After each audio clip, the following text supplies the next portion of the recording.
Salut les amis, j'espère que vous allez bien et que tout se passe bien pour vous. Voici arrivé au terme de cette Coupe du Monde de Qatar 2022 où nous avons assisté au sacre de l'Argentine hier soir. Toutefois, d'après Cameroun Web, le média Cameroun Web, le président de la FECAFOOT, son excellence Samuel Eto'o, a tenu à dresser le bilan de la Coupe du Monde pour l'équipe nationale du Cameroun, entre bastonnade, finale et élimination de ce pays. La Coupe du Monde de 2022 est rentrée dans l'histoire ce dimanche 18 décembre 2022 après le match France-Argentine. L'équipe de Lionel Messi a gagné cette compétition après les tirs au but. Samuel Eto'o a suivi le match de la finale. Quelques heures après ce match palpitant qui est allé justement jusqu'au tir au but, afin de départager les deux équipes, il a dressé un petit bilan de la compétition et remercié plusieurs personnalités qui, selon lui, ont participé à la réussite de cette fête. Je vous cite: bravo à notre championne du monde argentine et finaliste de la France pour nous avoir apporté une finale de Coupe du Monde inoubliable qui restera dans l'histoire comme l'une des plus palpitantes de tous les temps. Ma sincère gratitude à SRH Tamim et son frère SRH Jasmine Bin Hamad Bin Khalifa Al Thani, à la FIFA et à tous ceux qui ont participé à l'organisation de la Coupe du Monde 2022. L'hospitalité et le souci du détail étaient sans aucune et je suis heureux que ce soit arrivé. Les joueurs et les fans ont eu une telle expérience positive. C'était vraiment l'un des meilleurs de tous les temps et on s'en souviendra comme tel pour les années à venir, a écrit Samuel Eto'o. Bastonnade et violence, Samuel Eto'o passe aussi aux aveux et menaces. Le président de la Fédération camerounaise de football a sorti un communiqué pour se prononcer sur l'incident survenu le 5 décembre après le match Corée du Sud-Brésil.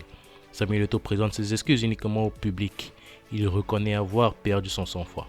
Je vous cite: le 5 décembre dernier, à la sortie du match Brésil-Corée du Sud, une altercation violente m'a opposé à une personne apparemment supportrice de l'Algérie. Je regrette profondément d'avoir perdu mon sang-froid et d'avoir réagi d'une manière qui ne correspond pas à ma personnalité. Je présente mes excuses au public pour cet incident regrettable. Fin de citation. Le président de la FECAFOOT ne s'est pas contenté de reconnaître son tort.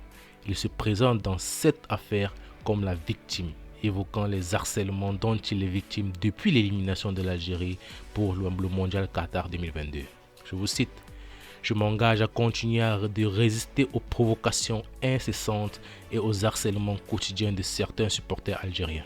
En effet, depuis le match Cameroun-Brésil du 29 mars dernier à Blida, je suis la cible d'insultes et d'allégations de tricherie sans aucun fondement.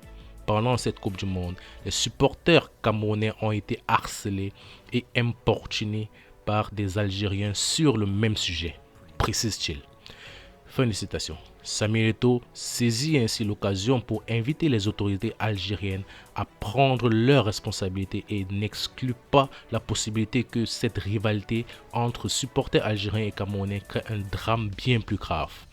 Je vous cite: je tiens à rappeler que le scénario d'élimination de l'Algérie fut cruel mais parfaitement conforme aux règles et à l'éthique de notre sport. Toutes les voies de recours introduites par la Fédération algérienne de football auprès de la juridiction compétente ont été rejetées. Par conséquent, je demande aux autorités algériennes et à la Fédération Sœur Algérie de prendre leurs responsabilités pour mettre un terme à ce climat délétère avant qu'un drame plus grave ne se produise. Fin de citation. À aucun moment dans son communiqué, le président de la FECAFOOT n'a présenté ses excuses aux jeunes youtubeurs algériens qu'il a passés à tabac. Je vous cite: aux supporters des Fennecs, je formule le vœu qu'ils trouvent la paix et parviennent à surmonter la déception d'une élimination douloureuse, mais désormais derrière nous. Fin de citation, a-t-il conclu. Voilà les amis, nous voici arrivés au terme de notre vidéo. J'espère qu'elle vous aura plu. N'hésitez pas à vous abonner, partager, liker, abonnez-vous, partagez, liker pour soutenir la chaîne, surtout commentez. Ciao, portez-vous bien.